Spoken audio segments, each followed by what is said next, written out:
On the 9th of August last year, on my very first To The Point show, I sat in this very seat and gave my views on knife crime.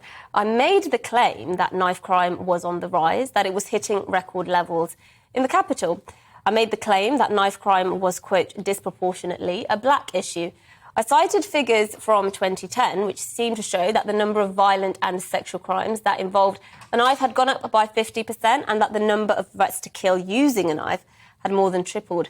And I also made the claim that nearly half of people charged with knife crime were black.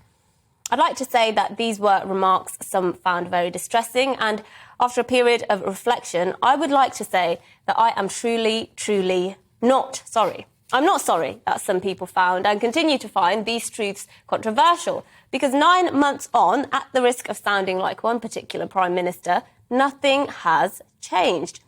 Which is why I think the Home Secretary's move to give the police greater stop and search powers, lifting restrictions put in place in 2014 to tackle serious violence, is actually quite a sensible idea.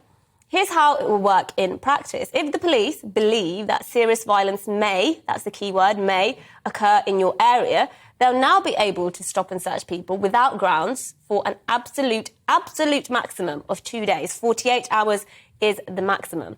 That's not excessive, surely, but if you listen to the disingenuous liberal metropolitan media with its do-gooder mentality, we'd be forgiven for thinking that stop and search is not just a policing tool, but some evil tool of some grand white supremacist conspiracy. Just 3 weeks ago, The Guardian published this article. The Guardian view on stop and search: this can't go on. An official warning that black and other ethnic minority people need a safeguarding from biased police shows how urgently change is needed. Come off it, would you? If you want to talk about safeguarding black and ethnic minority people, well, let's take a look then, shall we, at the teenage victims of knife crime in London up until November last year.